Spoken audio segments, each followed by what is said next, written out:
Oh, thank you. Right, so the idea of this session is to introduce various agency owners, share a little bit about what we do, because there are lots of tutors in the qualified tutor community who are looking to connect with people like yourselves and learn about opportunities that are available. But the first part of the session, we're going to have some top tips from Lucy Spencer on recruiting tutors to join your agency and the things to do, the things to not do. Lucy has a lot of experience with this. I've been running Education Boutique for quite some time now with eTeach and doing all sorts of fantastic things, plus being the head of the Tutors Association. You know exactly what goes into being a good tutor and recruiting tutors to boost your team. Absolutely, yes. Wonderful, thank you so much. There we are. It's perfect. So yeah, join us, Lucy. Thank you for coming. Thank you for sharing your tips. No problem at all. Pleasure. Well, is it okay if I share my screen? Let me just quickly. Oh yeah. Thanks, Jack. Thank you. That's brilliant. Right, I'm just going to quickly pop my slides up. You know what Canva's like. We have to get there first. There we go. So hello. Like, if anyone, so you might be watching this live or you might be watching this on record, but my name's Lucy and I run a tutoring agency called Education Boutique. This is actually our almost 1 year anniversary to joining the eTeach group, which is the largest educational jobs board. So a year ago, recruitment. Oh, have I just frozen? You did, but you're back again now. Well, am I back? Your face is frozen, but we can hear you. Oh, that's so weird. The joys of new house Wi-Fi. There we go. Is that any better? I think so. I can hear you now. Okay, perfect. So something strange is happening actually. There we go.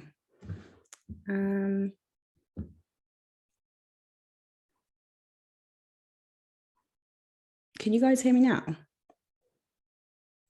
Yeah. Okay, cool. Right, so I joined eTeach, which is one of the largest jobs boards in the UK for educators. And so it's kind of been a real journey for myself in understanding educational recruitment as well.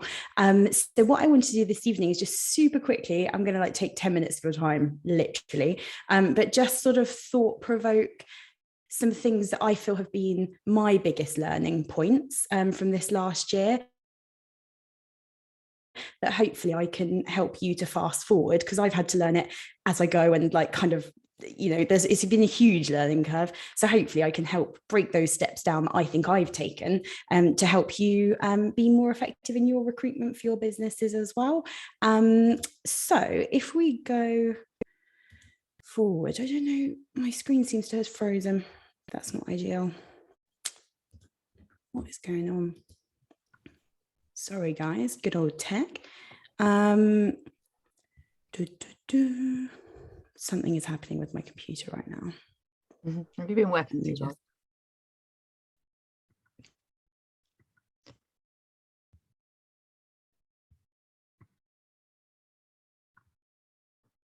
I think we've actually lost her. Magic. Wonderful. Good old-fashioned technology. We love computers. Oh, I spent all my life, in fact, we spent quite a lot of this festival talking about how much better it is to be online. And then it goes, stuff is like, how dare you?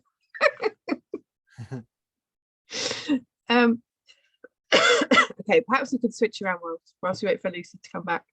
Yeah. So following Lucy's tips, the next thing that we were going to move on to is everyone having an opportunity to introduce their businesses with the guidance of Lucy. So I'm gonna stitch myself right up and just introduce my business. Potentially about to do all of the things that Lucy says not to. Oops. Well, there we go. I'm sure it'll be fine. So my company is Green Tutors, and I think it's pretty easy to work out where that name comes from. It's my name and what I do. That was set up in 2012 whilst I was also working in the pharmaceutical company.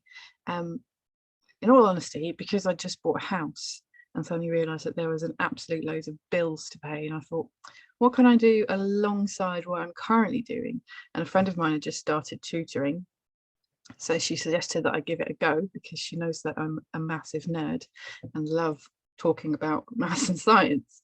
I thought, okay, I'll do that for a little while on Saturdays, and loved it so much I never stopped, and now it's taken over my entire life.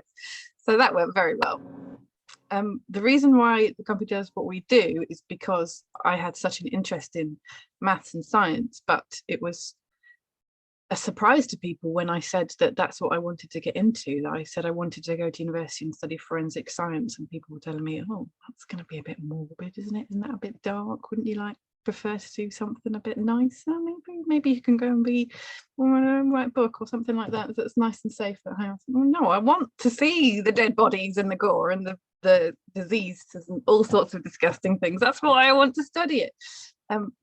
I think people get told far too much that particular things in maths and science aren't for them. They don't fit the stereotype.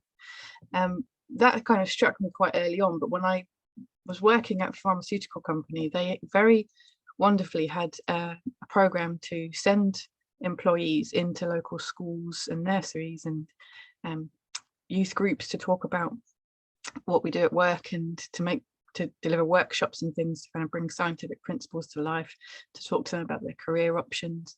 And the idea was that they would see people that weren't necessarily the stereotypical scientists and statisticians, and see that it actually potentially is something for them. My favourite question from a young girl at a primary school was, I'd love to be a scientist, but I like playing the guitar. And then discovering that she can do both. Clearly people have the wrong idea at that age, so it's lovely to be able to turn that around. The company's grown over the last decade. After a few years I started bringing in other tutors who had the similar path to me, so who had studied and had a real interest in that subject but didn't necessarily have the educational experience and how to tutor, because guess what, we don't need it. We can come and learn it at Qualified Tutor and then we can share our passion for those subjects in the lessons. And not having a teaching background, I think, gives you a completely different approach, because from what I hear from a lot of people who've come from a classroom, and I'm probably going to potentially misrepresent people in this room who have done so, that there's a lot of cynicism about their experiences of having to align everything with Ofsted and prepare people for exams and fill in immense amounts of paperwork for everything that they do. So I think it's a completely different experience working for somebody who's chosen that specific subject because they love that subject and can turn up every week and be really enthusiastic about that. Yeah, that is the extent of my company. I'm going to hand back to Lucy. Yes, you are here. Perfect, Lucy. I hope the computer is behaving itself now. Yeah, I've just gone onto mobile internet because it's more reliable, let's be honest. So I'm not going to share my screen because that clearly didn't work, but I'm it's good to be here, and hopefully you will be able to hear me. Is my connection okay now? Awesome. Okay, perfect. So what I wanted to do, guys, is just quickly get you thinking about your current job adverts and recruitment process, because I've mentioned one thing which everyone knows about with recruitment, but I just wanted to kind of get a bit of like your ideas about what you're doing already about the other points, because obviously job advert is just the window, the first point of contact maybe for someone to understand about opportunities within your business. So in the chat, and hopefully I'll be able to see it because we all know what phones are like and with the chat, just let me know what other points or processes or kind of bits in the recruitment journey do you have in your business right now?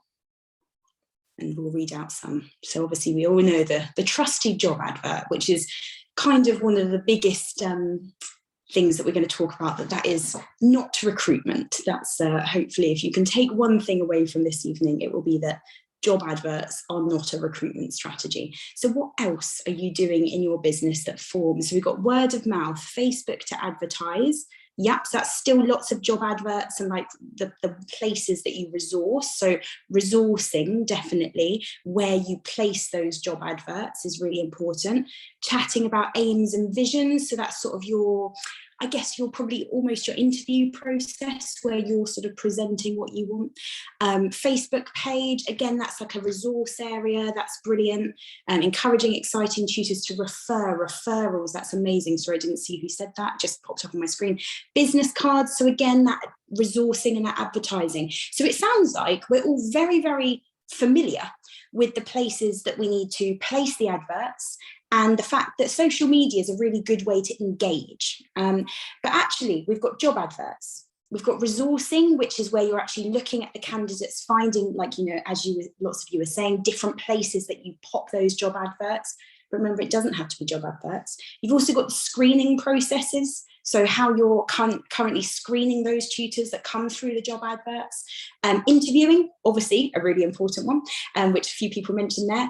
The actual offering of the job, that's a really important part. That's probably the most emotionally exciting part for this tutor who's going to be coming on board with your team.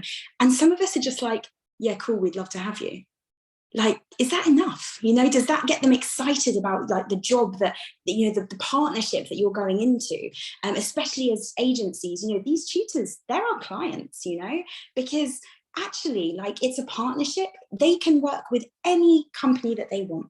They're a self-employed tutor. Obviously, some of us here might be also using PAYE for tutors that are working more than, you know, 17 hours a week and things, to be compliant with IR35. But you've also got that onboarding. So just like so many people, I think, and I know that myself, I'm definitely guilty.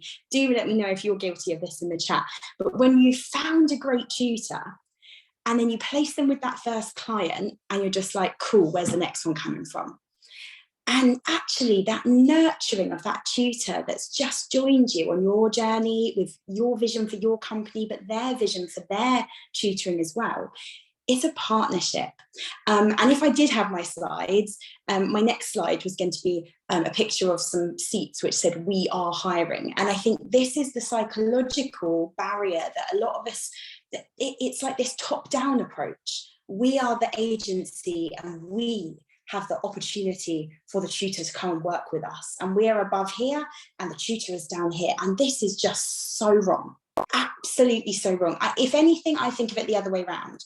I'm down here and I've got to work my socks off to make those tutors want to, like, engage with my company, work with me, service my clients, you know, the people who want the tutoring. But it's all about the opportunities.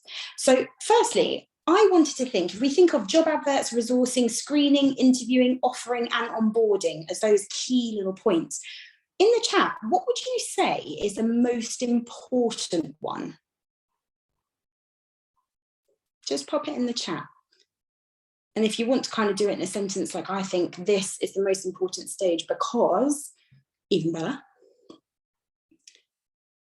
Would it be job adverts? Would it be that resourcing, finding the candidates?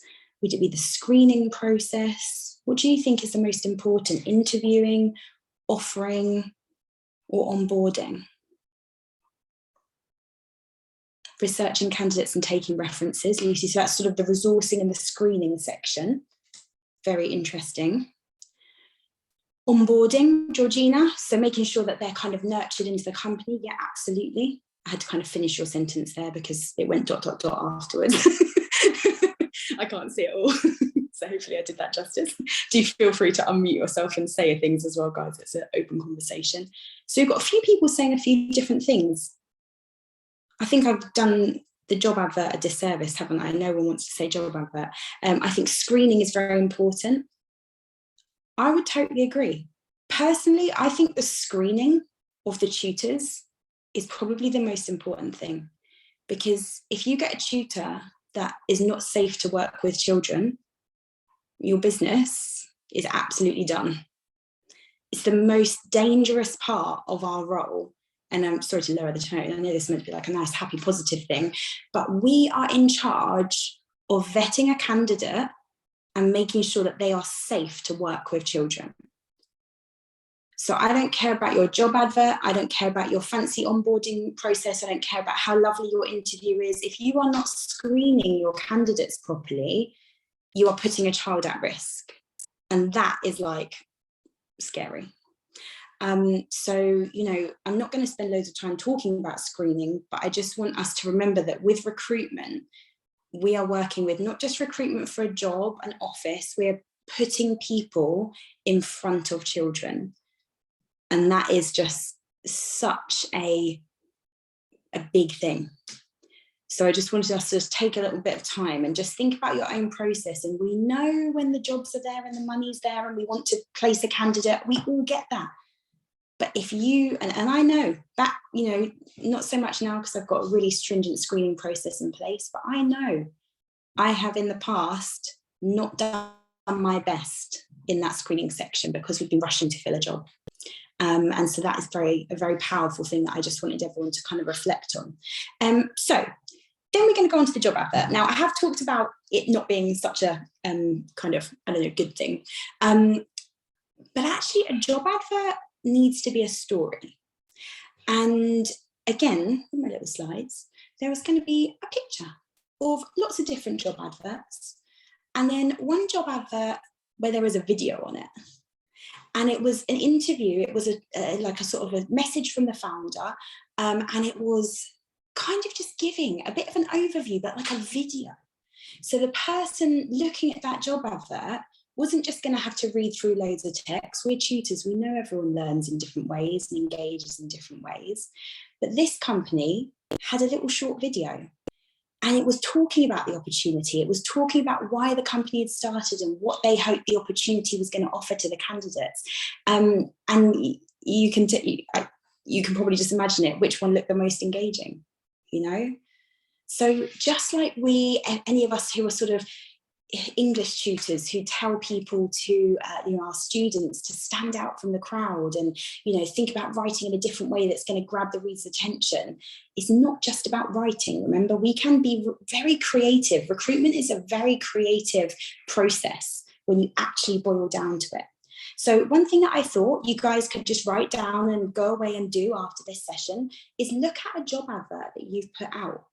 And think about like the messaging for your company, think about your company values, think about what you hope to attract, and just think really critically, get some other people, pass it on. We've had that lovely AJ Harper talk today about having the critical readers and the critical friends.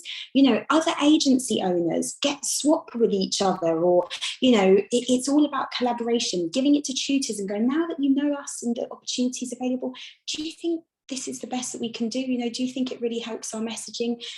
Just have a think about it. And I would honestly recommend reviewing your job adverts like every 3 months, because we all know how much things change. We all know the lay of the land with tutoring at the moment. It's crazy, right? So that's one thing that hopefully everyone's written down. Go away, look at your job adverts and think about, does your messaging come through your job adverts? Okay, has everyone done that? Cool. Second thing is automation. Now, when we look through that cycle, we look at the screening, the onboarding, everything, there are so many processes that are just going to sap the time of admin people. And you might be sitting there. Literally, I've been working all day today. I do not have time to sit there, call someone, double check on the DBS, check their QTS number on the DFE referencing system, do all of this screening process that we just talked about being so important when I'm a busy business owner. So either we're going to have to invest, which is quite scary because that doesn't make us any money, does it? Doing it better at the screening doesn't make us more money. In fact, sometimes it stops us making money quicker. So we can totally see why it's like, people want to kind of bypass it. But think about how you could automate using things like Google Forms, Microsoft Surveys. I think it's called Microsoft Forms, which is part of the 365. You can set up like little questionnaire type surveys that you send out with a quick link. You can even upload them if you use things like TutorCrunch or TutorBird. You can upload them onto your tutor's little like onboarding platformy kind of thing. And you can get them to do the hard work for you. Don't you be doing all this work. So make sure that you're automating where possible, right? Even things like references, send them a link, get them to put all the information in. Then it comes back and you've got it all stored under their name, So rather than lots of copious amounts of emails and this and that. And the first step could be that you just make loads of email templates. you know, make them in a folder, have them all there. And then when you're offering, when you're doing all the different parts of your process, you've just got little email templates ready to go. That's a really good kind of first step for anyone who thinks, oh, I don't even have time to be making these all automated. I don't even have anything yet, you know. And then someone else just talked about the referring, the attract, retain, refer. That's the 3 really important things, because the attraction phase is, like we said, the storytelling of your business. So just think about it right now. Pop them in the chat. I'll give you some of my examples as well. Attraction. How are you attracting people to understand what the opportunities are? And as a business owner, even if you're not a tutor yourself, but I know a lot of people in this live session right now are tutor business owners, you're probably like the biggest attraction magnet that your business has. Because you're like the spokesperson, you're the role model, you're the, whatever you want to call it, you're like the people's window into what it's like to work at the company. And even if you're not still tutoring so much yourself, that's absolutely fine. But it's about you talking about the way you've engaged with tutors. And, you know, that people can very quickly, just from looking at your LinkedIn, looking at from, you know, all of your different socials, they can get an idea what your company's like in a couple of seconds. And we all know what it's like. Judging a book by its cover, it's real, right? Even though we say don't do it, it really is real. So Kayleigh, you've got website, online, like you've got a tutor staff room, love that. So that's your sort of retain section as well. Is your tutor staff room open to tutors that are not part of your company? So is it a bit of an attraction lead magnet, or is it once people have onboarded and then you've got that? Let me know in the chat, because that's really great. And you could have almost the sort of 2 areas, you know. Think about mighty networks. You've got that initial bit where you get into the sort of area, and then you could have little areas where, like the tutor rooms, where you have to ask for access. So once they're actually working with your company. So just again, writing down these 3 things, and all I would do, because I am conscious of everyone's time, we need to have lots of chats with everyone, is just think about, what's your company doing to attract? What are you doing to retain? And what are you doing to get those tutors who are working for you to refer? And what you'll notice is one of those will be lacking unless you're literally like, and if you are doing everything amazingly, then good on you. Your business is going to be literally like flying in a couple of months. But I know, you know, when we get busy, the referring goes down, because we just got so many jobs, you know, we're like, you know, just busy matching them all. And we forget actually sometimes to have conversations with people that are already working with us. And then the other little nugget of information that I thought I would pass on to some of you may know this already. University jobs boards. It's probably one of the biggest things that I've learned in the last year, and how powerful they can be, is most universities will have a jobs board for their students.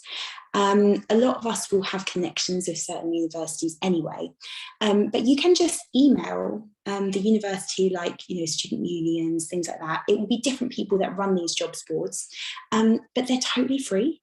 And, you know, for a lot of us, if we're looking at university education sort of departments and things, or we're looking at science specialists, or we're looking at this or that, and if your company is not saying, oh, you know, we only hire qualified teachers, that is probably one of the most amazing resources that I've really tapped into in this last year, is these university jobs boards. We're on hundreds of them, literally.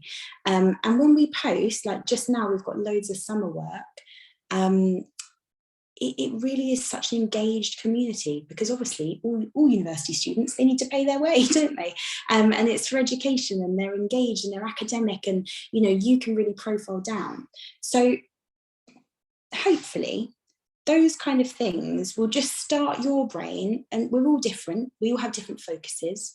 You have, you know, like your dream client, if you like, but you've got your dream client in terms of a tutor as well. Have you really profiled them? Do you really know where they're going to hang out and exist? And then that will help you to really like sort of delve into, you know, that person and just attract them better, show the opportunity better. So yeah, that was kind of the main things that I wanted to do, just to kind of, so that you can go away after this. This isn't like a session where you do it here. We don't have time for that, unfortunately, but just to go away and really think about your process. And that is the way that you're going to scale your business. Because yeah, the people help you to reach more kids and students. So yeah, I hope that's okay. Yeah, absolutely amazing. Thank you. I've been taking some notes here.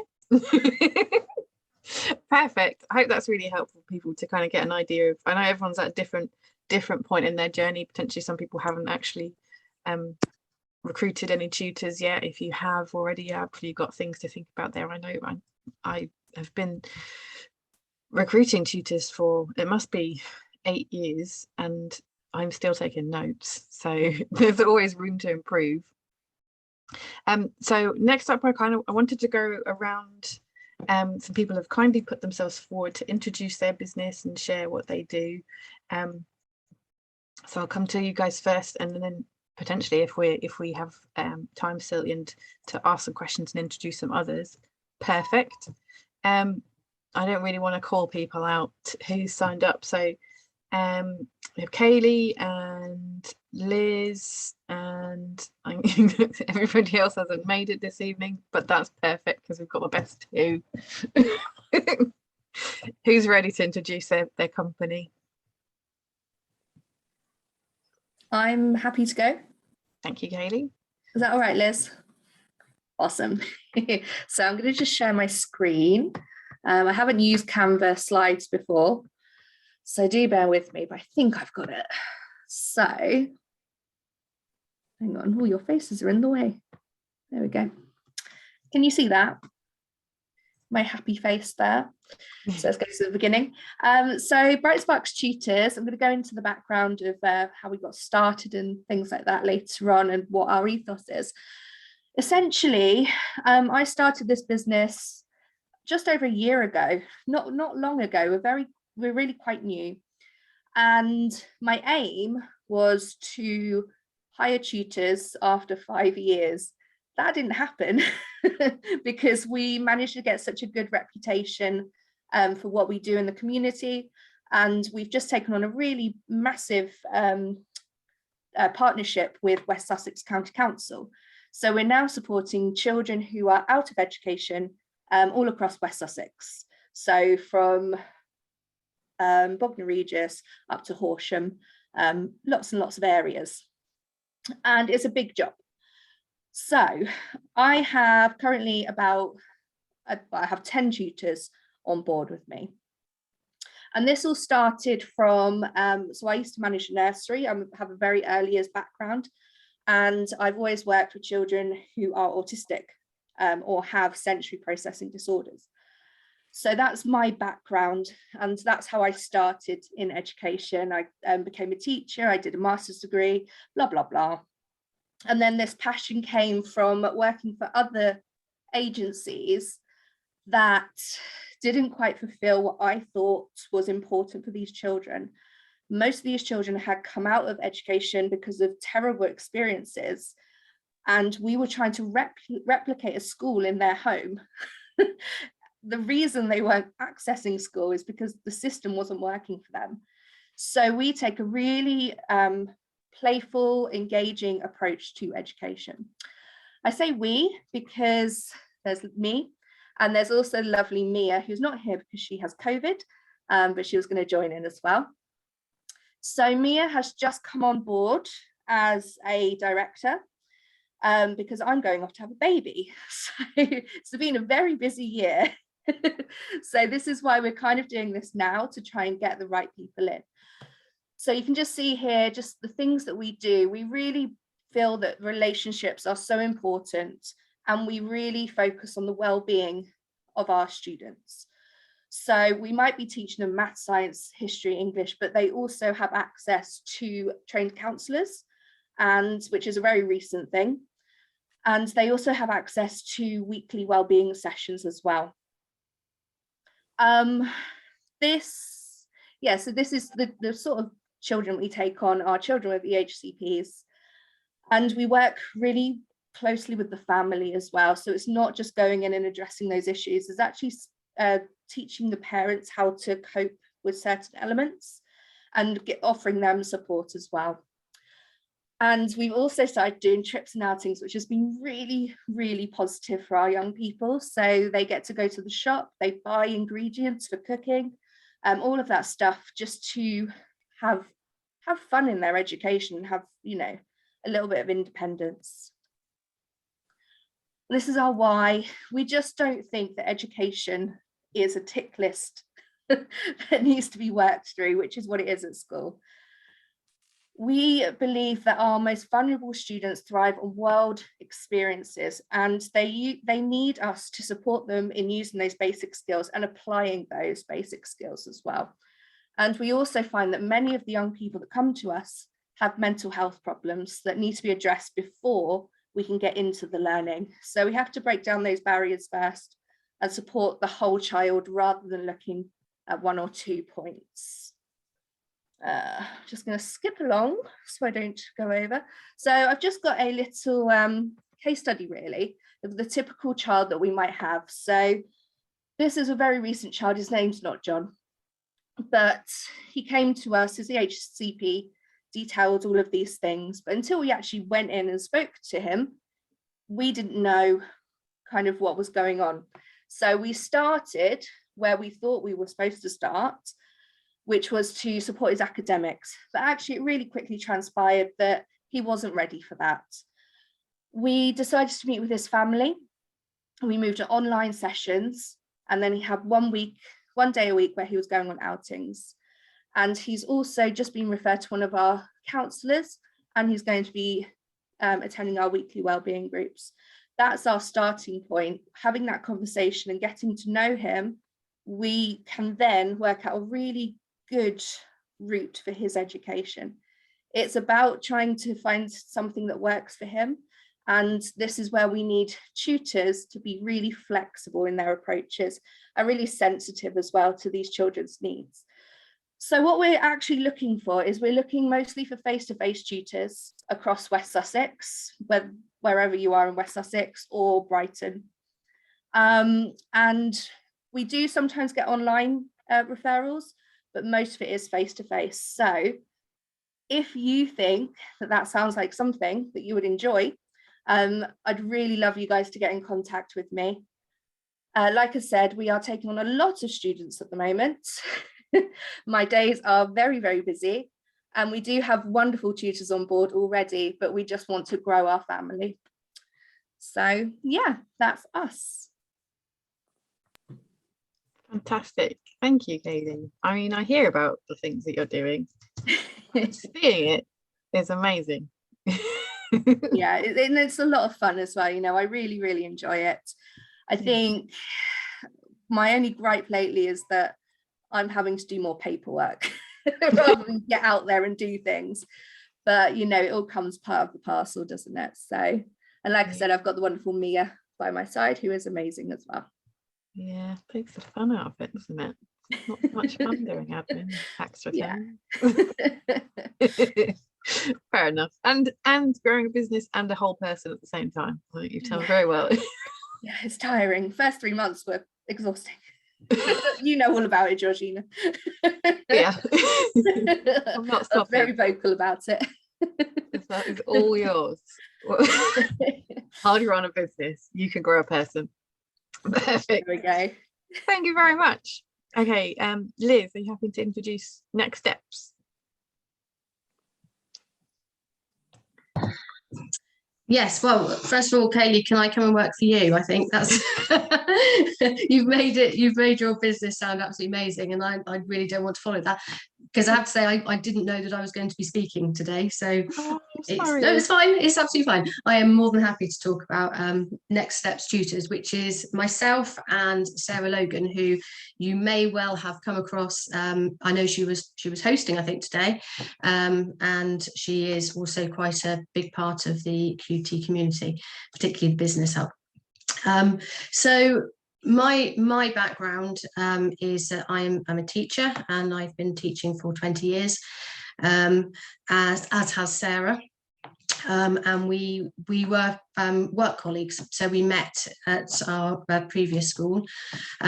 We got on really, really well. We had the same sort of ethos and philosophy in terms of teaching children, and we decided last year, and it literally was last year, a year ago last week, to form Next Steps Tutors. So we are really new on the scene, and yeah, it's been an amazing journey, huge learning curve. I'm sure everyone else can say the same thing, especially as a teacher. You get your pay packet, you get your pension, you get everything taxes wise and all of that sort of thing. You don't have to worry about any of that, that's all sorted. So becoming a business owner, totally different thing.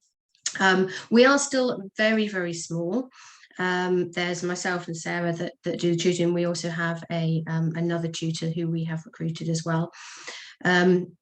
We primarily tutor Key Stage 2 children, so that's mainly years 4 to 6, but we do also have some Key Stage 1 children within that, and we have Key Stage 3 children as well, and it is maths and English that we tutor at the moment. We are very much, our philosophy is very much about building confidence and resilience, and that's something that we've noticed during our times as teachers, that actually so many children do not do so well in education because they are lacking that confidence and that resilience for a huge plethora of reasons, and so that's what we aim to put back with our tutoring. We only take on qualified teachers, but we will also make you a qualified tutor as well. So we put our tutors through the level 3 program at Qualified Tutor, and we will also do all the safeguarding checks, so we make sure that we DBS everybody, and we will do that ourselves, and we will give you safeguarding training as well. Yeah, so like I said, we do one-to-one lessons, and we do group sessions as well. We are based in North Devon, so we're aware as well, one of our reasons for setting this up was that actually in the southwest we're quite poorly served for tutors. So although we do online sessions, we're also dipping our toes into face-to-face within that local area. So I wouldn't say we're actively recruiting at the moment, but at the same time, we are always on the lookout for tutors who are in our area, so in the southwest, and anybody who is willing to do online tutoring as well. In addition to that, we're also starting to do some school-led tutoring, and we've got a couple of schools that we're doing that for, and we're looking to expand. And again, the southwest is our particular target market because there are very few tutors who are doing that, and I know a lot of schools have that need, particularly in our area.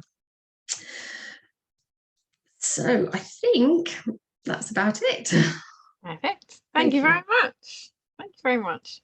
Yeah, I to be fair, I have seen a fair amount of Next Steps tutors, but I hear about the things that Sarah does in her lessons all the time. It does sound like she makes it very fun. She definitely loves a bit of tech. So she does, and actually we yes, and Sarah's amazing as well with all of that side of things. I mean, she has got us automated up to here. She would openly say she's a geek because she loves all of that stuff. Yeah, and she's always finding new ways to be inventive with our lessons. So we aim to make them fun, exciting, engaging, and all of those sorts of things. Yeah, perfect. It does sound like a lot of fun. And I've just seen that someone lives in Carmarthen, which is amazing. Oh, hello, Georgina. Hi. I'm in Bideford, so not too far away. I used to teach in Carmarthen. Oh. I love that. It's a small group. Me too. Oh, perfect. Must have been the same place. It is cool. Yes, there's only one Ku Martin. You certainly wouldn't mistake it for anywhere else. Fantastic. Fantastic. Okay, so we still have 9 minutes. No pressure. Do we have any more business owners who would love to introduce their business? I'm not putting anyone on the spot, so we don't have to. And if we don't, does anybody have any questions? Oh, yeah, go for it. Go for it. Hi, I was just going to say I don't mind saying hi, because this is my first one this time at the Qualified Love Tutoring Festival. So yeah, shall I say something for a couple of minutes? Can you hear me? Yeah, I can do. Yeah, go for it. I am Dani, and I run Bright Light Education with my partner Charlotte.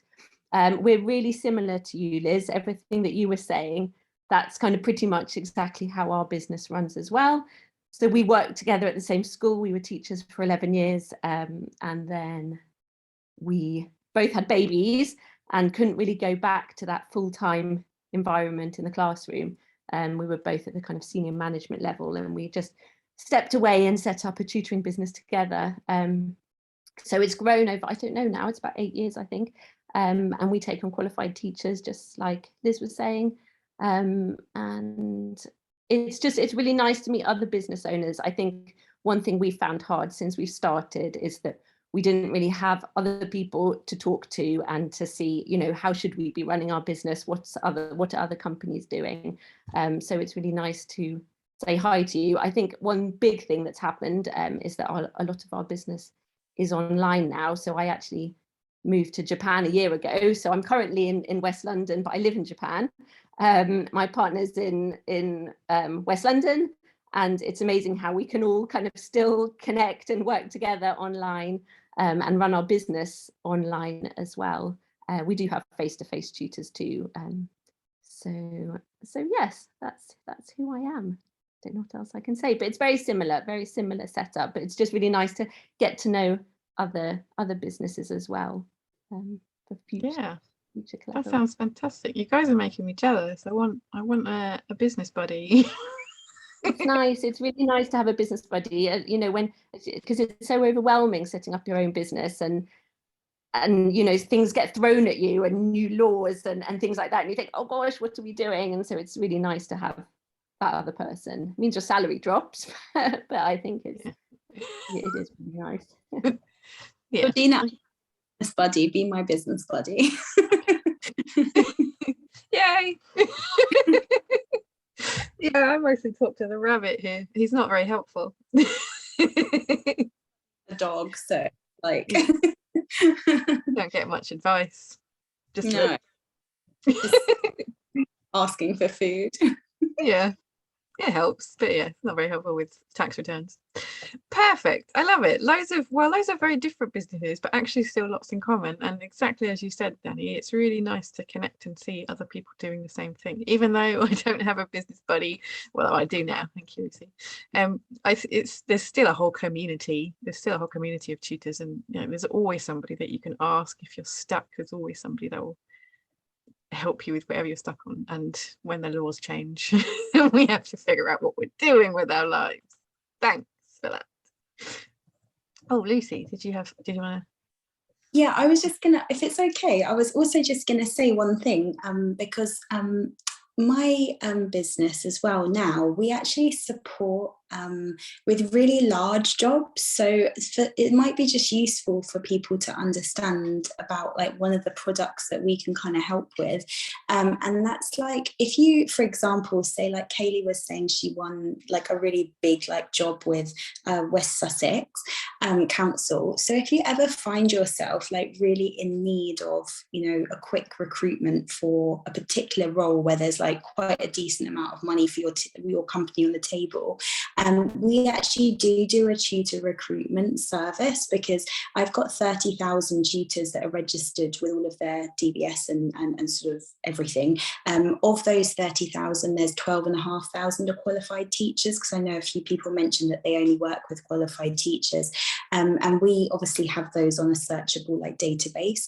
And so if anyone is ever in need of that, you know, we just charge like a small fee that would definitely like be offset by the amount that you'd make, you know, on placing that tutor with a decent sized job.